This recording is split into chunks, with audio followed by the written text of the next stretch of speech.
Pozdrawiam dalej z pięknego Kokuta.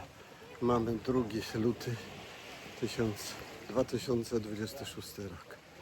Patrzcie, jak tutaj pięknie wygląda. Czysta plaża, nie ma dużo ludzi. Słonecznie, woda czyściutka, cieplutka. Także naprawdę wszystkich zapraszam